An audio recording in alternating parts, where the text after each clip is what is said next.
Cinérama. Le cinéma dans tous ses états. Bonjour à toutes, bonjour à tous et bienvenue dans ce nouveau numéro de Cinérama. Comme chaque semaine, on va vous parler des deux grands films ou ensemble de films à voir cette semaine en salle et on vous livrera nos coups de cœur dans la deuxième partie de l'émission.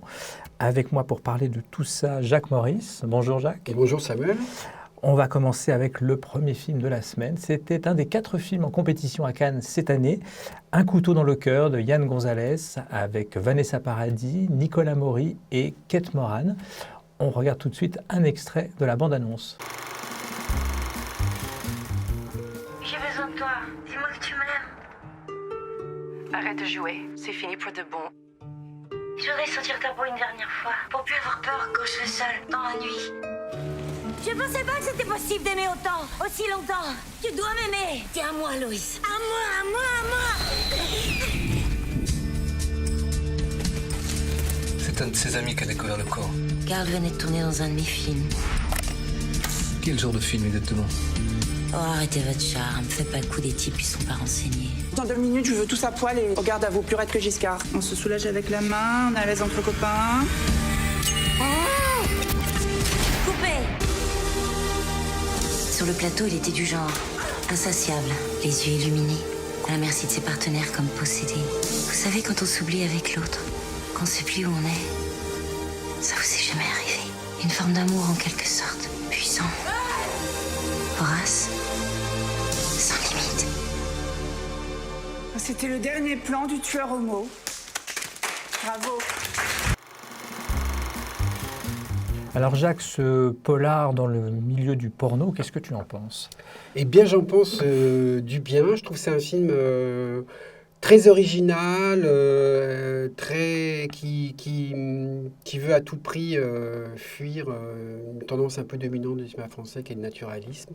Voilà, c'est délibérément baroque, référencé. Alors, je dirais l'imaginaire principal du film, c'est vraiment toute la culture un peu underground des années 70, tout le cinéma à la fois le giallo de Dario Argento, dont nous allons parler un petit peu plus tard, bientôt, mais aussi Kenneth Anger, Fassbinder, Werner Schröter, voilà, tout ce pan du cinéma qui était un peu underground et marginal et qui rejaillit sous la caméra plutôt gonflée, je trouve, de Yann Gonzalez, qui se trouve vraiment, c'est vraiment un patchwork de plusieurs choses, de plusieurs genres, aussi de plusieurs sentiments. C'est à la fois cru, un peu scandaleux, un peu transgressif, mais c'est aussi une grande histoire d'amour, je trouve, et c'est ce que j'ai préféré d'ailleurs dans le film, c'est tout ce qui se passe entre Vanessa Paradis, qui est donc une productrice de films gays, et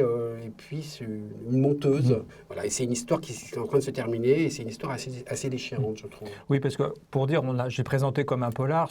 En termes de polar, c'est pas formidable. Hein. C'est-à-dire que c'est pas très crédible. Non, ouais. Ça joue pas beaucoup sur la vraisemblance en plus, parce que c'est pas tellement réaliste. C'est plus des. C'est un peu d'ailleurs quand on va parler d'Argento, mais c'est un petit peu ça. C'est l'idée que le film est pas si loin du fantastique. En tout cas, il y a une atmosphère un petit peu fantastique. Oui, et un côté aussi un peu drôle et assez cocasse, parce qu'il se trouve qu'il y a un meurtrier, un serial killer qui sévit et qui tue avec un godemiché pourvu d'une lame au bout. Donc voilà, donc là il y a aussi une part un peu cocasse dans cette fantasmagorie qui est vraiment un hommage aussi à un cinéma assez général. Avec la chronique un petit peu du fonctionnement d'une société de production dans le cinéma porno gay, c'est plutôt amusant. Il y a le personnage de Nicolas Maury qui fait le premier assistant, ou qui est un petit peu très gay, très queer même, on pourrait dire. Il y a le personnage qui aide les acteurs en cas de petite panne, qui est assez savoureux aussi. Voilà, il y a quand même 2-3 notations assez drôles dans le film.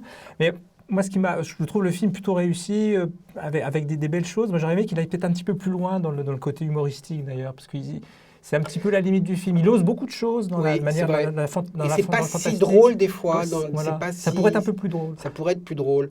Mais voilà, mais en même temps, c'est quand même, c'est suffisamment quand même délirant, je trouve, ça sort un peu de ce qu'on voit, du lot commun. Et puis je trouve que par rapport un peu au retour de l'ordre moral, je trouve que le film fait beaucoup de bien. Moi, les réserves que j'ai, c'est plus par rapport à la direction d'acteur. Je trouve un peu inégale. Même Vanessa Paradis, je trouve, n'est pas la première séquence. J'ai eu très peur. Je me suis dit, ça va pas le faire. Elle est complètement fou dans la première séquence et heureusement après, plus ça va et plus c'est émouvant parce qu'en plus elle a quand même, on la sent toujours. C'est quelqu'un qui est toujours qui semble à vif, enfin comme ça, comme si c'était son premier film, enfin quelque chose d'assez émouvant là-dedans. Voilà, mais je trouve mais sinon c'est quand même, je trouve c'est vraiment, ça se distingue, c'est original, inventif, voilà, et quand même assez émouvant, je trouve. Je le répète, mais sur l'histoire d'amour, il y a des choses assez belles. Et on peut conseiller aux spectateurs qui iront voir le film de bien rester jusqu'au bout, après le générique, parce qu'il y a une scène très très belle post-générique dans le film, qu'il faut pas rater.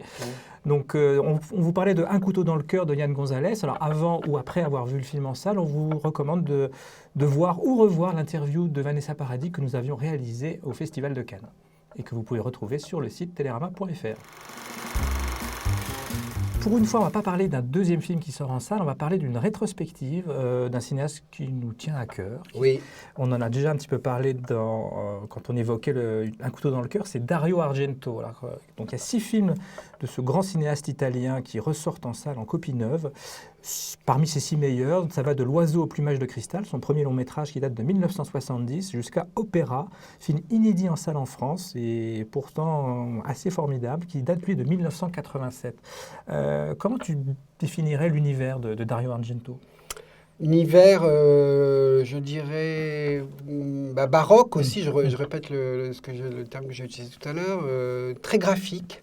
C'est vraiment un cinéma moderne. C'est marrant parce qu'il y a... maintenant, c'est devenu presque un classique, Dario Argento, qui est récupéré, qui est cité, recyclé par beaucoup de cinéastes, pas seulement français, internationaux. Et alors qu'il y a 20 ou 30 ans, c'était plutôt une petite confrérie qui défendait ce cinéaste-là. En France, en tout cas, parce qu'en Italie, ça avait un énorme succès. Absolument, en Italie, ça avait un énorme succès. Et donc, c'est aussi un immense coloriste. C'est vraiment quelqu'un qui s'attache à la couleur, qui fait sens avec la couleur, avec notamment les couleurs fortes, le sang, des choses très belles sur le jaune, le rouge. Voilà, et puis c'est le principe un peu du collage, aussi du patchwork. Voilà, moi je conseille surtout Suspiria, qui est pour moi... qui fait partie des 6 films, qui est vraiment... qui se passe dans une école de danse. Voilà, c'est le plus fantastique, il y a des sorcières, voilà, parce que les premiers films, c'est ce qu'on appelait les giallo, enfin gialli en pluriel, giallo, la série noire italienne, c'est giallo, c'est jaune, parce que les couvertures étaient jaunes. C'est l'histoire de tueurs en série la plupart du temps, mais il y a toujours, avec Argento, une dimension un petit peu fantastique dans l'atmosphère. C'est pas toujours très très réaliste dans le scénario, mais en fait on est pris par ce pouvoir de la mise en scène baroque, les couleurs dont tu parlais.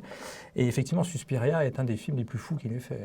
Et puis c'est toujours marrant parce que le Suspiria, ça se passe dans une école de danse. Il y a toujours il y a quelque chose à la fois de pur et d'impur tout dans ce cinéma. C'est-à-dire qu'à la fois c'est un peu c'est moderne, c'est un peu bizarre, c'est un peu fantastique. Et puis en même temps, ça convoque l'opéra, la danse, des choses très très classiques. Donc c'est vraiment une rencontre d'une histoire de l'art, je dirais, qui est antérieure même au cinéma. Et puis le cinéma dans tout ce que ça a de plus novateur et créatif. Alors c'est un cinéma un petit peu violent, il faut le dire aussi, mais toujours compensé, en tout cas par cette puissance graphique de la mise en scène et les références multiples. Alors je crois que le summum, c'est le film Opéra, là, dont je parlais en introduction, qui est vraiment...